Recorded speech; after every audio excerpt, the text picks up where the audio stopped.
Ninth, we study here about the changing of the state.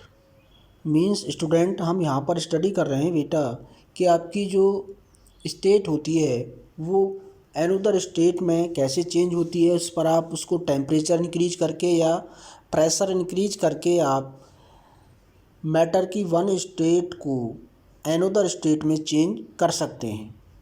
तो यहाँ पे हम पहले पढ़ चुके हैं।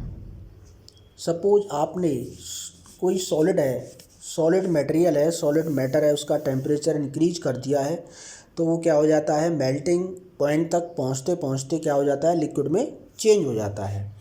सपोज हमारे there are some materials which does not come into liquid state and directly change from solid to gas.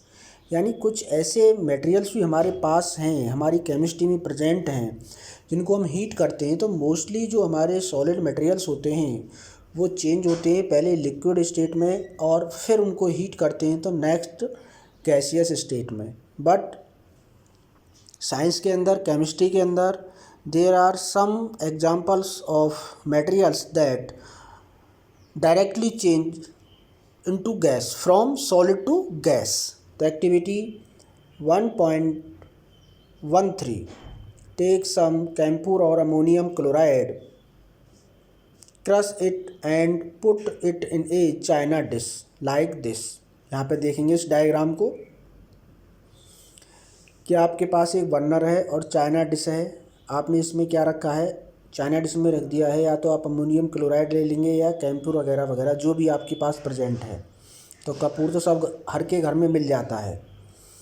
China dish के ऊपर आपने इन्वर्टेड क्या रख दिया है, फनल रख दिया है, और ऊपर क्या लगा दिया है आपने, कॉटन प्लग, जिससे जो वेपर है वो बाहर नहीं जा सकती हैं। ओके बेटा, आप इसको हीट कर लेंगे बर्नर के थ्रू। तो होगा क्या, यहाँ पर एक एनोदर प्रोसेस निकल कर आता है केमिस्ट्री के अंदर, क्या है, sublimation of the ammonium chloride.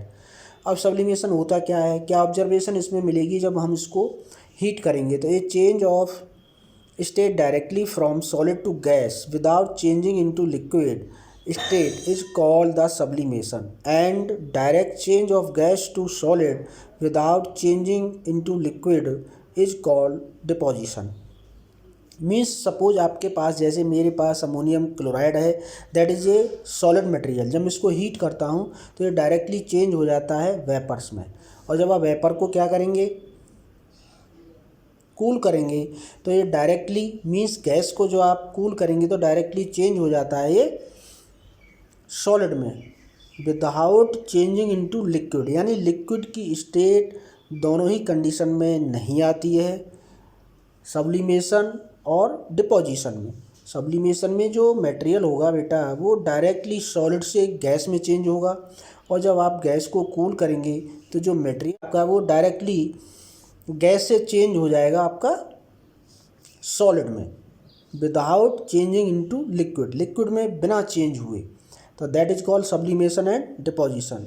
Effect of change of pressure, suppose आप प्रेशर को इंक्रीज डिक्रीज करते हैं तो स्टेट पर क्या डिफरेंस होता है, क्या उसमें कोई चेंजेज आता है। We have already learn that the difference in various state of matter is due to the differences in the distance between the constituent particles। यानी जो मटेरियल आपका जिस कॉन्स्टिट्यूट पार्टिकल से मिलकर बना हुआ है उसके पार्टिकल्स में के बीच में जो डिफरेंसेज है उसको हम स्टडी कर चुके हैं, क्योंकि हमने जब टेम्परेचर को इंक्रीज किया था तो जिसके पार्टिकल्स के बीच में स्पेस कम था वो जल्दी ही क्या है, मेल्ट हो जाता है या गैसियस स्टेज में चेंज हो जाता है। What will happen, we start putting pressure, means अब क्या करते हैं हम कि हम प्रेशर को इंक्रीज करते हैं मैटर के ऊपर, ठीक है, and compress A gas. Suppose सबसे पहले जो एग्जांपल है हम गैस पे लेते हैं, यहाँ पे दिखाया गया, देखो इस डायग्राम में हमारे पास एक पिस्टन है, पिस्टन में क्या है, गैस होती है, गैस भरी हुई है, हम पिस्टन को क्या है, पुश करते हैं, उसके ऊपर प्रेशर लगाते हैं, तो सेकंड उसमें आपको दिखाई दे रहा है, ये बेटा आपका फर्स्ट, ठीक है ना, फर्स्ट वाले डायग्राम में देखिए, और नेक्स्ट फिर आप इसमें देखिए सेकंड वाले डायग्राम में और थर्ड वाले में। आप जितना पिस्टन पर इंक्रीज करते जाएंगे प्रेशर, आपके जो पार्टिकल्स हैं गैस के वो क्या है कंप्रेस होते चले जाएंगे। और थर्ड वाले में आपको दिखाई दे रहा है, थर्ड में क्या दिखाई दे रहा है कि जो पार्टिकल्स हैं गैस के वो क्या है बिल्कुल ही कंप्रेस हो गए हैं। ओके, तो enclose in cylinder will particle comes closer, जैसे आप प्रेशर इंक्रीज करते चले जाएंगे जो पार्टिकल्स हैं मैटर के वो क्या पास पास होते चले जाएंगे। Do you think that increasing और decreasing the pressure can change the state of matter, यानी हम प्रेशर को इंक्रीज और डिक्रीज करके मैटर की वन स्टेट को अनदर स्टेट में चेंज कर सकते हैं। Applying pressure and reducing temperature can liquefy gas, जो हम एलपीजी जो हम पढ़ते हैं लिक्विफाइड पेट्रोलियम गैस, वो सिलेंडर के अंदर आपके अंदर फिल इसी तरीके से की जाती है। टेम्परेचर को क्या किया जाता है रिड्यूज, और प्रेशर को क्या किया जाता है इंक्रीज। अप्लाइंग प्रेशर, प्रेशर जब आप लगाते हैं उस पर और टेम्परेचर को रिड्यूज हो जाता है तो जो आपकी लिक्विफाई गैस होती है वो कैन लिक्विफाई गैस कहते हैं उसको। ठीक है। Have you heard of solid carbon dioxide, आपने सॉलिड कार्बन डाइऑक्साइड के बारे में सुना है। It is stored under the high pressure, यानी जब कार्बन डाइऑक्साइड पर प्रेशर इंक्रीज किया जाता है तो वो किस में सॉलिड में चेंज हो जाती है। Solid CO2 gets convert directly to gaseous state on decrease of pressure to 1 atmosphere without coming into liquid state, यानी इट मीन्स क्या है, जब हाई प्रेशर होता है, हाई प्रेशर जब हम कर देते हैं तो चेंज हो जाती है सॉलिड कार्बन डाइऑक्साइड में। Solid carbon dioxide get convert directly to gas, और वो डायरेक्टली गैस में चेंज हो जाती है जब टेम्परेचर डिक्रीज हो जाता है 1 एटमॉस्फेरिक प्रेशर के, और विदाउट लिक्विड स्टेट में आए बिना, यानी CO2 लिक्विड स्टेट में नहीं आती है, डायरेक्टली चेंज हो जाती है जब प्रेशर को सॉलिड कार्बन डाइऑक्साइड के ऊपर जो हाई प्रेशर है उसको डिक्रीज कर दिया जाए 1 एटमॉस्फेरिक प्रेशर तक, तो वो बिना लिक्विड स्टेट में आए डायरेक्टली कार्बन डाइऑक्साइड जो है वो गैसियस स्टेट में आ जाती है। This is the reason that solid carbon dioxide is also known as the dry ice.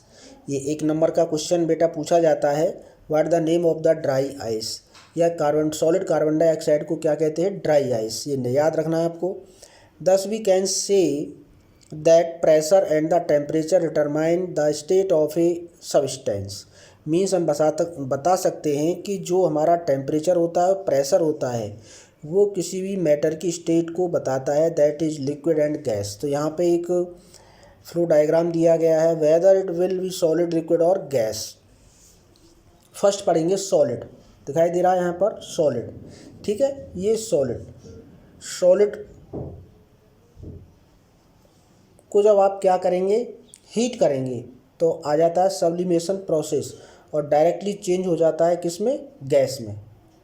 अभी हमने सब्लिमेशन प्रोसेस जस्ट अब ये भी पढ़ा है कि जब हम सॉलिड को हीट करते हैं और वो डायरेक्टली चेंज हो जाता है इनटू गैस में। अब गैस से फिर क्या होता है, जब उसको आप डिपोजिशन करते हैं, मीन्स गैस को आप क्या करते हैं कूल करते हैं, तो वो डायरेक्टली चेंज हो जाता है सॉलिड में। ओके, नेक्स्ट इसको पढ़ेंगे अब कि सॉलिड को जब आप हीट करते हैं तो मोस्टली हमारे जितने भी, मोस्टली मैंने लगा दिया है, जो भी मटेरियल्स हैं मैटर हैं उनका क्या होता है फ्यूजन होता है, मतलब उनका पार्टिकल्स जो कॉन्स्टिट्यूएंट पार्टिकल हैं वो अलग अलग हो जाते हैं, यानी अट्रैक्शन फोर्स ब्रेक हो जाता है और लिक्विड में चेंज हो जाता है। लिक्विड से जब क्या करेंगे आप उसको और हीट करेंगे तो क्या होगा वेपर्स में चेंज हो जाएगा, वेपर से फिर गैस में, गैस से फिर वही डिपोजिशन आ जाएगा और सॉलिड में। नेक्स्ट क्या होता है, सपोज आपके पास गैस है, यहाँ देखेंगे अब गैस, तो गैस कंडेंसेशन प्रोसेस के थ्रू, मीन जो भी आपका मैटर लिक्विड से गैस बना, गैस को जो आप कंडेंसेशन करेंगे ठंडा करेंगे तो किस में चेंज हो जाएगा लिक्विड में, और लिक्विड को आप सॉलिडिफिकेशन करेंगे और कूल करेंगे तो नेक्स्ट किस स्टेज में आ जाएगा वो सॉलिड में। तो इस तरीके से ये क्या है inter conversion of 3 state of matter. इस तरीके से इस फ्लो डायग्राम को आप याद रखें कि जो 3 स्टेट ऑफ मैटर हैं किस तरह से आपस में एक दूसरे में वो चेंज हो जाती हैं जब आप प्रेशर को और टेम्परेचर को इंक्रीज और डिक्रीज करते हैं। यहाँ पे क्वेश्चन दिए गए हैं कुछ, क्या है, convert the following temperature to Celsius scale. Celsius scale में चेंज कर देना है। जैसे फॉर एग्जांपल 300 के, तो मैंने आपको बताया है जब आपको टेम्परेचर डिग्री सेल्सियस मीन्स ये टेम्परेचर आपको इंक्रीज चेंज करने होंगे ए वन फॉर्म टू अनदर। देखिए यहाँ पे 300 के दिया हुआ है, 300 के को हमें चेंज करना है किस में, चेंज इनटू डिग्री सेल्सियस, यही तो कह रहा है, सेल्सियस में चेंज करना है। तो सेल्सियस में चेंज करने के लिए हमने क्या पढ़ा था कि हमारा 0 degree Celsius temperature is equal to बराबर होता है 273 के टेम्परेचर के, केल्विन के, ठीक है। तो अब यहाँ पे क्या करना है हमें कि 300 के को सेल्सियस में चेंज करने के लिए, क्योंकि इसमें जो रिलेशन है वो 273 का है, तो 300 के में से क्या माइनस करेंगे हम, 300 के माइनस 273, तो आपका ये जो भी टेम्परेचर निकल के आ जाएगा वो डिग्री सेल्सियस में आ जाएगा। मीन्स जब आपको केल्विन से टेम्परेचर को चेंज करना है डिग्री सेल्सियस में तो -273 करना है आपको, 273।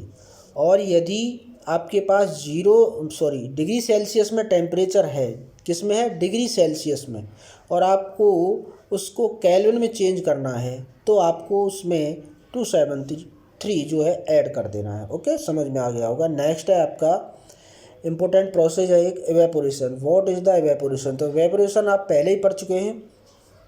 अब तक आपने पढ़ा होगा कि जब वाटर को हम हीट करते हैं तो वाटर चेंज हो जाता है वाटर वेपर में, बट यहाँ पर थोड़ा सा चेंज होगा कि हम लिक्विड वाटर ही नहीं, लिक्विड वाटर ही नहीं होता, आपके जितने भी ऑयल्स हैं या जितने और भी जो भी चीज़ें हैं, पेट्रोल डीजल सब लिक्विड होती हैं। तो यहाँ पे वर्ड हम यूज करेंगे अब वाटर की जगह। अब तक हमने पढ़ा है कि जब वाटर को हीट करते हैं तो वाटर चेंज हो जाता है वाटर वेपर में, लेकिन यहाँ पे पढ़ेंगे हम जब भी किसी लिक्विड को हम हीट करते हैं तो वो चेंज हो जाता है अनदर स्टेट, गैसियस स्टेट में। वही आपका क्या होता है, इवेपोरेशन कहलाता है। Do we always need to heat or change pressure for changing the state of matter? Already study कर चुके हैं हम, जब किसी मैटर की स्टेट को हम चेंज करते हैं तो या तो हमें टेम्परेचर या हीट इंक्रीज करनी होती है, pressure. Can you quote some example from everyday life where change of state from liquid to vapour take place without the liquid reaching the boiling point. यानी लिक्विड बॉइलिंग पॉइंट तक न पहुँचे, ऐसे आपने daily life में अपने बहुत सारे प्रोसेस पढ़े हैं, फिनोमेना पढ़े हैं जो वेपर में चेंज हो जाते हैं। वाटर है ही आपका, आप जानते हैं, आप जब अपने क्लोथ को वॉश करते हैं तो वाटर वहाँ 100 डिग्री पर होता नहीं है, लेकिन फिर भी आपके कपड़े ड्राई हो जाते हैं। इट मीन्स क्या हो रहा है कि वहाँ पे वेपोरेशन हो रहा है। तो वाटर व्हेन लेफ्ट अनकवर्ड, जब आप वाटर को क्या है अनकवर्ड छोड़ देते हैं तो slowly change into vapour. Wet cloth dry up, हमारे जो वेट क्लोथ होते हैं वो ड्राई अप हो जाते हैं। What happens to water in the above 2 examples. In 2 examples में वाटर का क्या हो रहा है, वाटर डिसअपीयर हो रहा है through the evaporation. We know that particles of matter are always moving and are never at rest। ये ऑलरेडी स्टडी कर चुके हैं हम इसी चैप्टर में कि जो हमारे पार्टिकल्स होते हैं मैटर के वो क्या है, मूव करते हैं, वो रेस्ट नहीं करते हैं, never. At a given temperature in any gas liquid और solid there are particles with different amount of kinetic energy. Means क्या है, जो हमारी गैस, लिक्विड और सॉलिड होते हैं उनके जो पार्टिकल्स होते हैं उनकी एनर्जी, काइनेटिक एनर्जी डिफरेंट होती है, क्योंकि ये डिपेंड करता है पार्टिकल्स के ऊपर, पार्टिकल्स के बीच में जो स्पेस है उसके ऊपर। जितना स्पेस ज़्यादा होगा पार्टिकल इधर से इधर उतना ही मूव ज़्यादा करेंगे, उनके पास उतनी ही एनर्जी ज़्यादा होगी, क्योंकि मूवमेंट से ही काइनेटिक एनर्जी होती है। In the case of liquids a small fraction of particles at surface having higher kinetic energy. जब आपके पास कोई लिक्विड है तो उसकी अपर सरफेस पर सबसे ज़्यादा पार्टिकल्स के पास काइनेटिक एनर्जी होगी, क्योंकि वहाँ हीट ज़्यादा होती है। Is available to break away from the force of the attraction of the particles and get convert into vapour. This phenomena of changing of a liquid into vapor at any temperature below its boiling point is called evaporation. अब evaporation के जो factor हैं हमको पहले से ही पढ़ते चले आ रहे हैं। Factor affecting of evaporation mean जो हमारा एवेपोरेशन प्रोसेस है वो हायर और लो कब होगा, तो इसके देर आर 4 फैक्टर्स होते हैं जो हमें पढ़ने हैं। यहाँ पर क्या है, एक्टिविटी को आप पढ़ लेंगे, इसको मुझे पढ़ाने की इसको ज़रूरत नहीं है।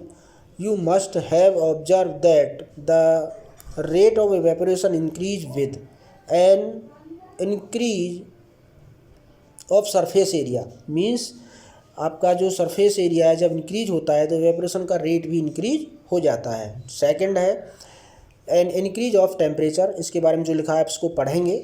जैसे ही टेम्परेचर को आप इंक्रीज करते हैं तो आपने पढ़ा है कि जो पार्टिकल्स के बीच में जो अट्रैक्शन फोर्स होता है वो ब्रेक हो जाता है और पार्टिकल्स फास्टली मूव करने लगते हैं। तो जब मूव करेंगे तो एवेपोरेशन भी क्या होगा, फास्ट होगा। ए डिक्रीज इन ह्यूमिडिटी, यानी ह्यूमिडिटी में क्या हो जाता है, जब डिक्रीज हो जाती है, और मोस्टली आप जानते हैं समर सीजन में आपकी ह्यूमिडिटी क्या है, बहुत कम होती है। तो आप ऑलरेडी ये प्रूफ हो चुका है कि जब टेम्परेचर ज़्यादा होगा तो ह्यूमिडिटी कम होगी, ह्यूमिडिटी कम होगी तो क्या है, एवेपोरेशन इंक्रीज होगा। And increase in wind speed, suppose wind की स्पीड भी इंक्रीज हो जाती है तब भी वहाँ क्या है, जो आपका एवेपोरेशन है वो फास्टर होता है। आप जानते हैं जब आप अपने वेट क्लोथ्स को सुखाने के लिए डालते हैं तो जो हाई स्पीड विंड होती है उसमें आपके कपड़े बहुत जल्दी ड्राई हो जाते हैं। How does evaporation cause cooling, ये हम नेक्स्ट वीडियो में कवर करेंगे। नेक्स्ट वीडियो में आपका ये चैप्टर फिनिश हो जाएगा।